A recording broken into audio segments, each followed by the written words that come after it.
Hello everyone. So in this video we are going to see how to write to databases through Alteryx. So without any further delay, let's get started. So when you are writing to databases, these are the options that you have. These are the output options. You can create a new table, overwrite or drop the table, delete and append, or you can do other options like update. And in the update, you have update, insert if new, update as well as insert if new. So this setting is like merge statement from SQL. It is also called as absurd. So these are the options we have. So we need to keep in mind how do we need to use these options in while writing to the databases. Okay. So let's see what does each of these tasks do apart from append, delete, and override clear. Apart from these four, what does these three at the bottom do? See that. So those four are clear, but update one on failure, update error on failure, update insert if new, these require extra settings. So first thing is the table should have primary key fields in that if you want to update through Alteryx. If you want to update data to Alteryx, it should have primary key field. And yeah, that's pretty much what is required. So update one on failure, what it does, it updates existing records using the output and warns if a record could not be updated. So if we use this option, just uh, updates the record. If it doesn't update, then it just warns, it doesn't stop the workflow. Then here next, update error on failure. So it updates the existing records, but if there is an error, then it stops the processing of the workflow, and it also sends us error that the record could not be updated. Then Mhm. comes the update insert if new. So update insert new is also like a merge statement in SQL, or it is also called as absurd statement. So what it does, it if there is a new record for the current table that we are updating, then it will update, insert the new record. And if there is an update in the existing record in the SQL table, then it will update it. So these two operations at a time it can do. So for that, it requires primary key. So based on the primary key, it will identify whether to update or insert. Okay. Yeah. Let's So okay. sometimes there are multiple primary keys. So we need to identify uh, how many primary keys do we have in the table. Based on that, it will update. So we can check using unique tool as well. How many primary keys do we have? How many unique fields do we have? Based on that, update and insert if new will work. So in this option, we have pre-post create statement. Okay, so what is this pre-post create statement? So there is one more setting. So that setting is here. You can see in the output of the table, Mhm. there is a, you can see pre-SQL statement, Mhm. post-SQL statement. Okay, so what are the, I mean, what are these? How can we use this in Alteryx?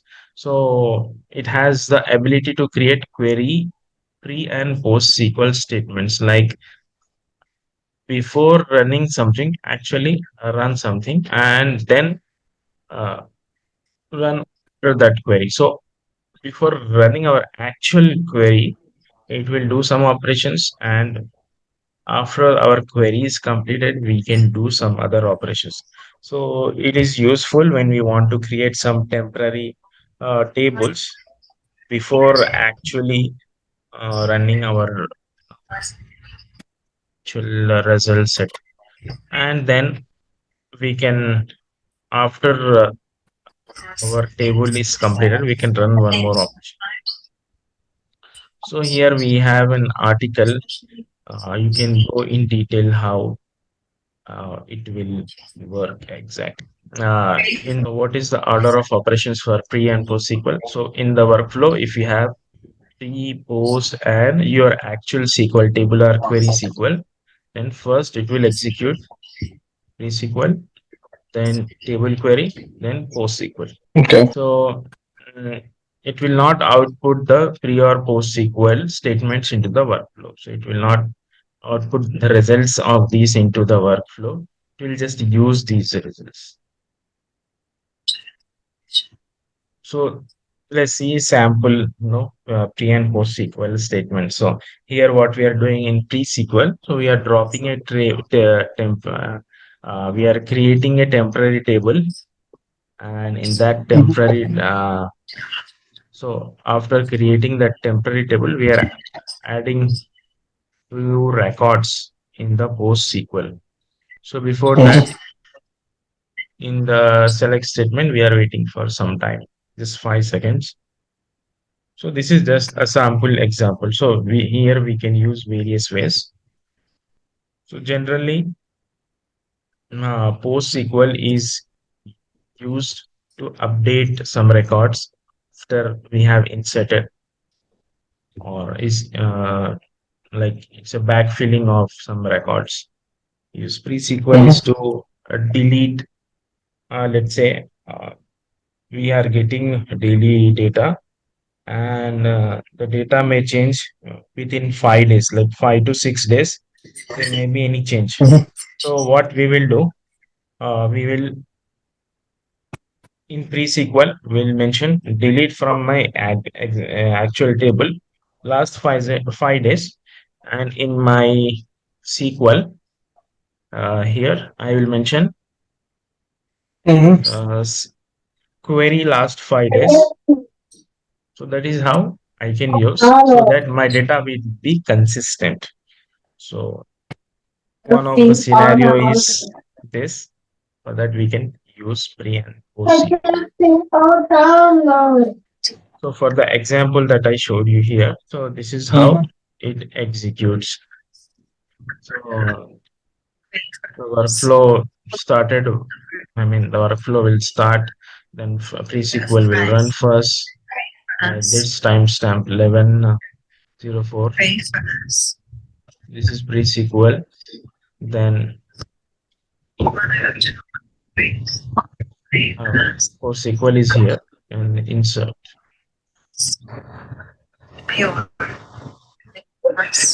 So one very good, I mean, tip that will help you while building workflows. So you can just select one option, disable all tools write to output.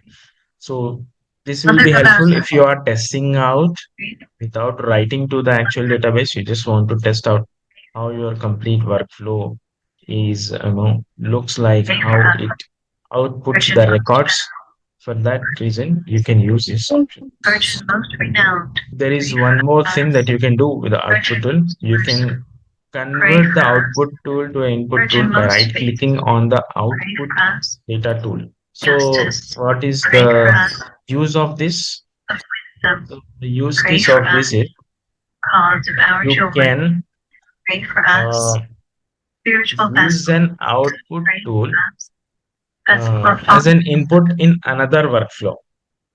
So let's say very quickly you want to use this output as an input in another workflow, then just click convert to input data tool and start using it. Okay, so this is where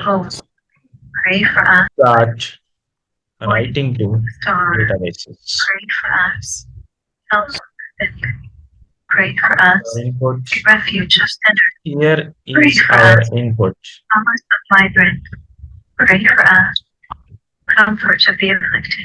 So select.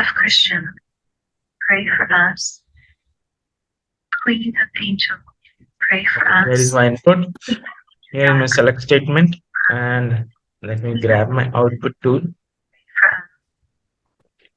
So if I want to write it to the database, I need to select the database connections. So I have this database connections set up already. So I'll just use that. Then I will write my table name. So do dot write to output.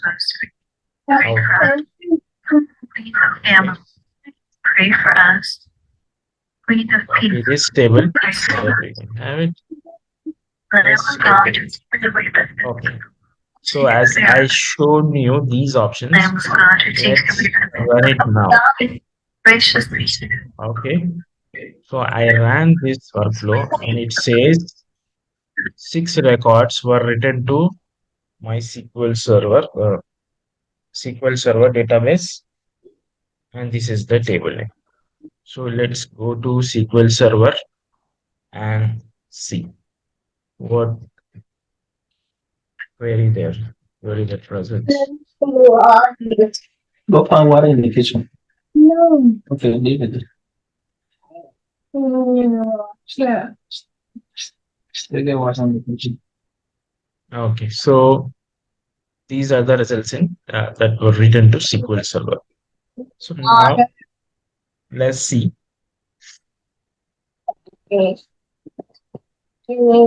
have this create table output option.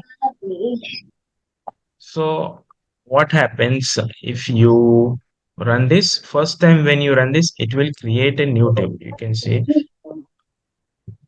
it has a right that database to output. So it will use these data types. By using these data types, it will create a table. So what happens when you run this again with the same option? Can you guess? If we run this workflow with the same output option, what will happen here? Any guess here? Getting the same result. Sorry, Are we getting the same result? you will get different results.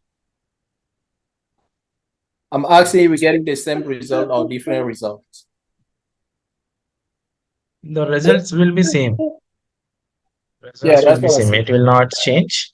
So can you guess? Like I'm just asking you, if you run this workflow with the same option again now, what will happen? I'm guessing we get the same result.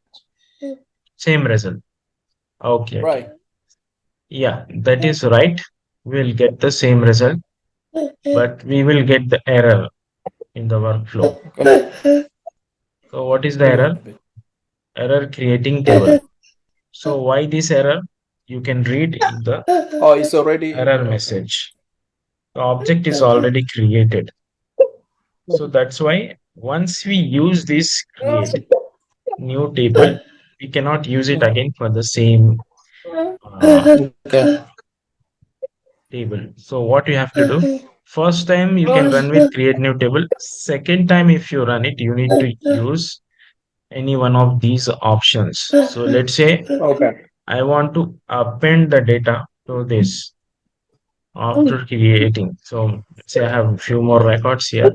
If I want to append the data, I run it now. It will append 6 more records to my SQL Server table.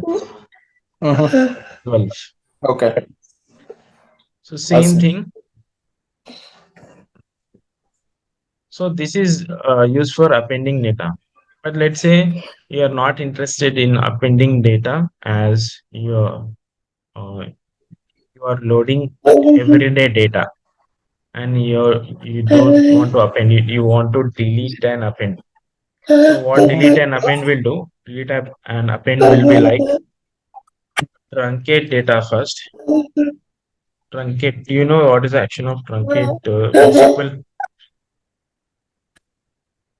Truncate and then perfect. So truncate statement in SQL, it will empty the table data Mm-hmm. from the SQL, and then it will add the data. So it will not delete the actual table. It will just delete the data of the table. So this option you can use. So that when we will have only 6 records in the table instead of 12. So now our workflow has run. Let me go back to SQL Server table and execute this. So, we just have 6 results. So what it does, it deleted all this data set and just appended back all those records we inserted from here. Now next, let's say you don't want to use this option delete append, just overwrite table drop. So if you have a data uh, that actually comes new every day, you want to use this option, that is fine. So this option can be used if you have less data in the uh, from the input side. From input side, you have like manageable data like 30,000 records, 40,000, whatever it may, but in a manageable size, that is okay. You can every day rewrite the records to the table. But let's say Right. if you have lakhs and millions of rows, so that is not advisable to use these options, delete and append override. So for that, we use append existing. So Mm-hmm. just I'll keep on appending the data. So now let me run the workflow for this configuration override drop table. So here you can see in the output, so what it does. Mm, mm, Okay. It has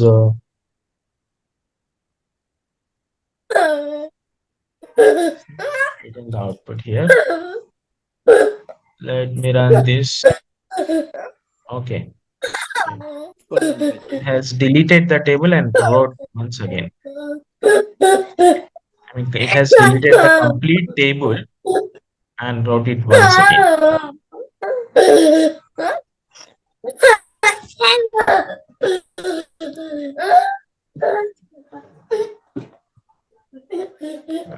These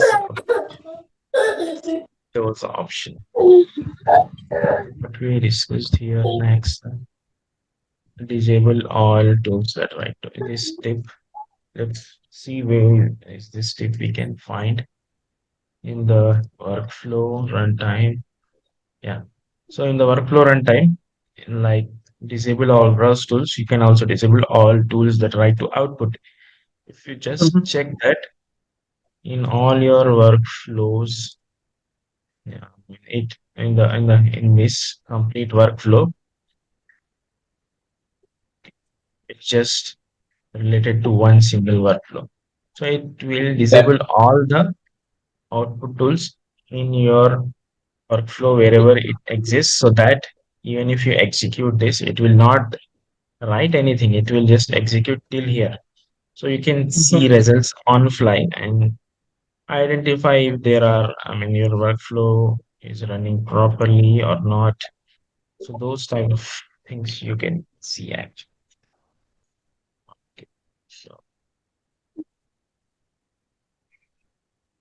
next, converting the output data to input data. Okay, so for that, let me take this option.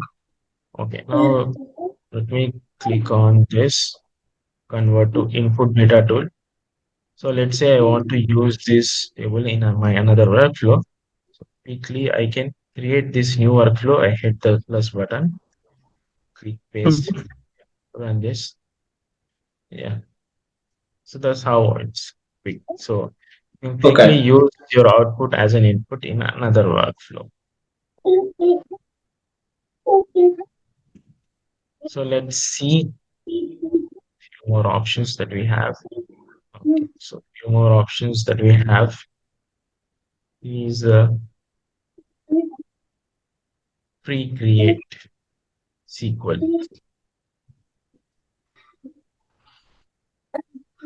Okay, so let me do one thing. Add formula tool.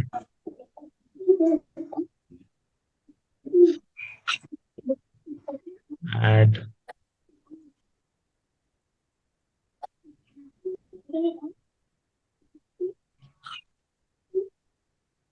on. Okay, is it required? Okay, I'll use existing date from here. So in the output, so let's prepare SQL from here. So let's start from here dot right Mhm. where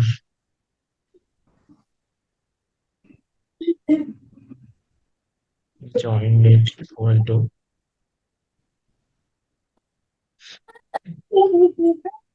copy this.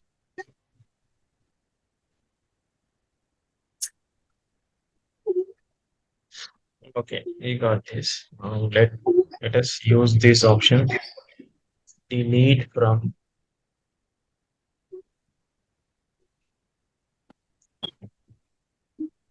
DBO. I mean, write to database output where join date equal to this. Okay, so we will use this in our SQL. So what it will do, it will delete the records. Mhm. Then let's go back.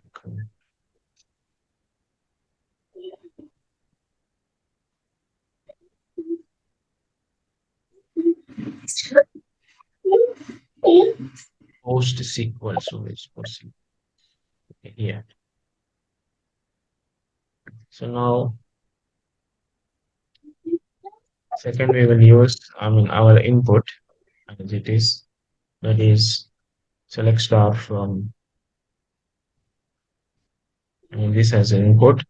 Next we'll write post SQL update video write output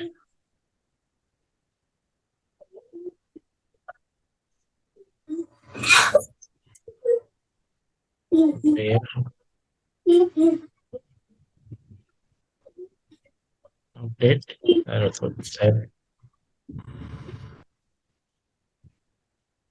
join date equal to 2023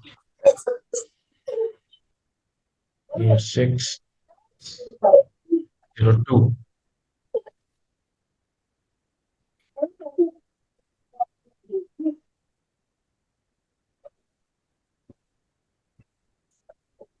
So use this, it will update the row. So let's query the result.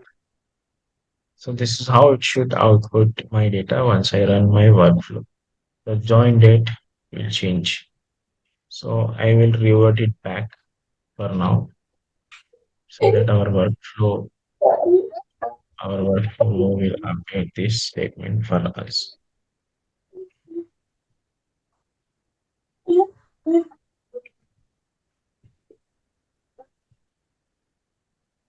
Okay, so I have reverted back the join date to 2014 821. So now let's run our workflow and use pre-SQL and post-SQL statements. So pre-SQL is I'll use SQL editor and delete data from here, and post-SQL update. So for update, interchange these dates.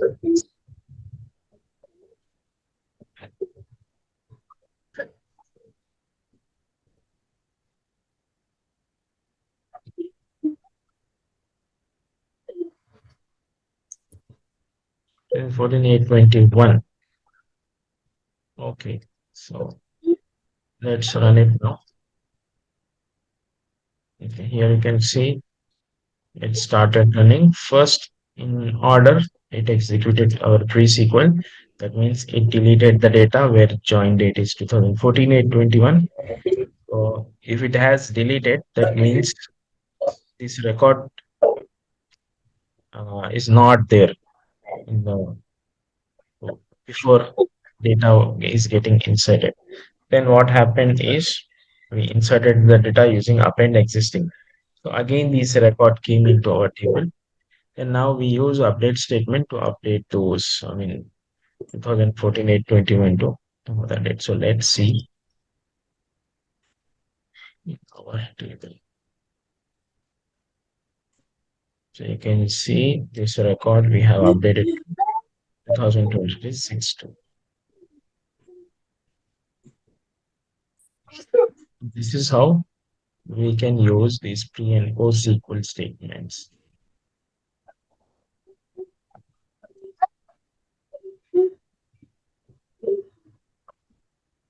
So what we discussed.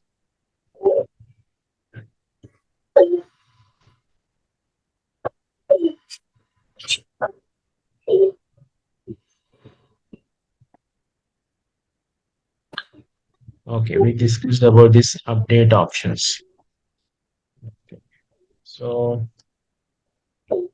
let's say I want to use update option. So let me remove these pre and post SQL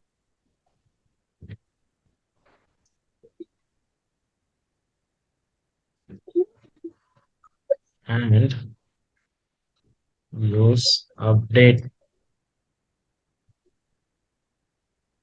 So let me run it without just run it without any settings. Just so what it gives the error primary key required for update option.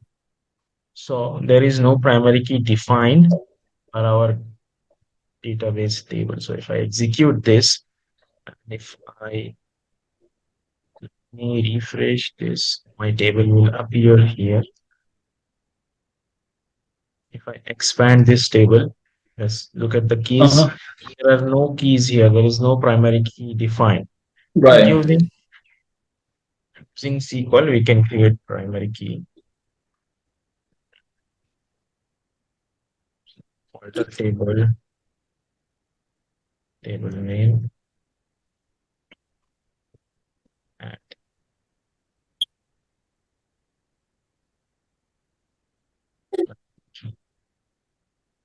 from field name. So what is the field name? It is unique customer ID, comma date. I can use. Sorry, customer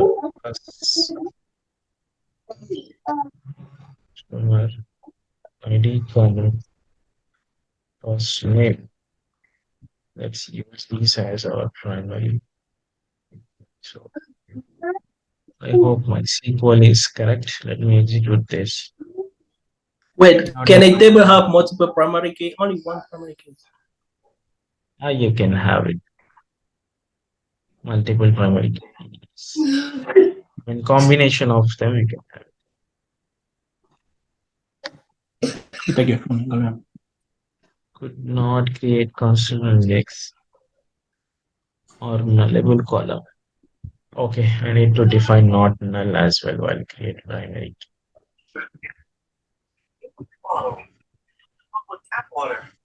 This house would sell my thing $5 each. Then I went up, I choked my sign. I couldn't believe it. I was getting sales like crazy. I think $1. Finally, and then they sent it.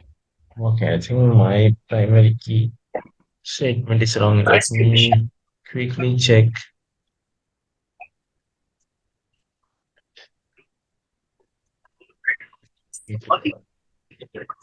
Some table. So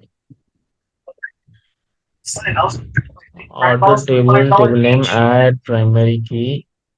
This is right. So let's check any of. Finally, I went back to buy my ice cream cone, and then they said Alter this. table name, add primary key. It's not your ice cream machine. You make the one. You have to go to the or some money. Went to the trash can and I found all my empty prime bottles. And I filled them up with tap water. Next, I wrote this sign. I was going to sell my fake prime bottles for $5 each. And then I went outside to show people my Okay. son. I was going to sell them.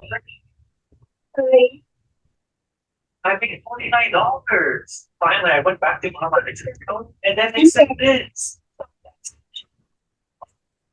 Perfect ice cream machine. It's the worst thing ever. When I went to McDonald's EBO. there was one problem. I forgot I was broke. So I ran to make some money. I went to the trash can and found all my Not sure what is the problem here. it's I wanted to sell my fake fireballs. So let And I me went outside edit. last night. I couldn't. I was getting sales like crazy. $49. Finally, I wish I could and then they said this. Okay, so this Subscribe to this ice cream machine. let It's the me worst thing ever. Dolls. just script class create to Trash new can and I found created all my when I filled them up with tap water. Next, I wrote this sign. I private. was big prime balls for $5 each. And I went outside to show people my Oh, sign. so I was it's getting oh, this is the reason why it is not creating a primary key. So it should not be nullable. So we have to have this not. So this table that we created from Alteryx, it has created with null options. Like it has the data types like a small int, and it can even have nulls. So that is how the table definition is set up. That's why our primary key alter statement is not working.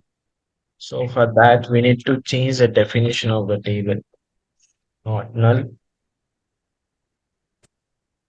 in primary key. Not small it is all of the primary. So we can rerun this table. For that, we need to drop our existing table.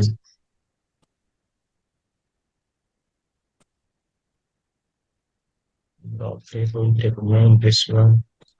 So let's drop this and recreate our table. This is not required. So I'm using just customer ID as a primary key. Let me execute. Okay, this has successfully executed. So now let's go back to our workflow and write some records. So I will use Car. I got the big car. Yeah. update existing first because we already created the table. So let me run this and it should not error. Okay, so it ran the statement. Let's go and query this data. Okay, here are the records we have. And now I think it has created the primary key as well. So let's expand. So here we have the primary key. Now let's use this update option that we have from here. So date one, date one on update failure. Failure. So just one or update failure. Both of them. Now let's say here is our data. So let's say join date has changed. So now we'll change the join date to something else in our input here. So what is that record? Customer ID 1. So for customer ID 1, join date, I will change it to date of 2015. So now our these records in should be same, should not change anything. Everything should be same. Uh-huh. Just this value should change. So we are expecting this behavior. Let's see how it works. Six records were written. So let me go and see, is it the expected behavior or something? Okay, so same thing has happened. So what is okay for one? It was 2013 and now it is changed to 2015. So it has updated without any issues. So now let's see, update error on update field. So this is also another option. It will not send us warnings. It will directly will throw the error if there are any issues. So I'm not sure how to generate any issue here. So we can what is it? String. Try to put number in string. There are issues that we will get. So record ID instead of name, I will put instead of string, I will This put is my number. donkey. And let's try to run this. I got it. It said first name, last name, eligible. No record to update. So fine. First, there is no record to update. So before actually running this, let me delete this row. Hey, Delete this row, delete this hey, row, run this. your feet was big and brown. So it says 6 records were updated. So actually there is a no change. Tap something, you can jump on the bed. Should not update anything except what we have here. So Go bring water and come put here, Jim. should not update anything here.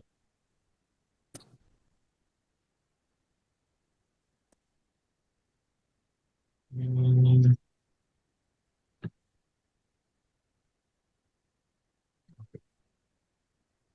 So as there is nothing to update here, it didn't upload. So let me try something else. It updated, so it updated with no issues. Okay, so we'll try to play around this option whenever we require. Can use this. So next option we have update or insert if new. So if there are any updates, update it. If there are any new records that were in the input, just insert it.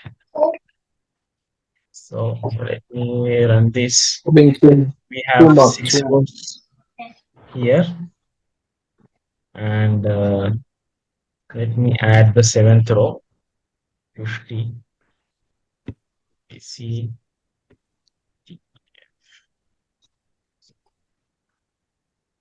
and there's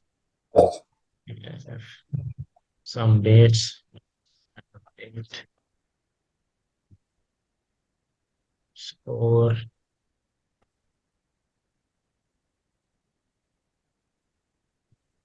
Okay. So now what we will do, we'll change this 49th record from 2014 821 to 2023 06. So now our expected outcome is 49th record, join date should change, and one more new record should come here as an insert. So let's Two more. 7 records were No, put it back. SQL server and select execute. Yeah, here you can see I have inserted one more record. In customer ID with 50. Yes. and this is the record, and the 49th record it has updated. So both at the same time it has done update and insert if new. So this is insert if new, and this is update still. So this is how both at a time. Okay, so that was about mastering output data tool and how to write to databases through Alteryx. So if you have been watching all this through, congratulations, you have mastered the Alteryx output data tool. So if you like my content, then do subscribe and hit that like button. We'll meet next time. Thank you. Bye bye.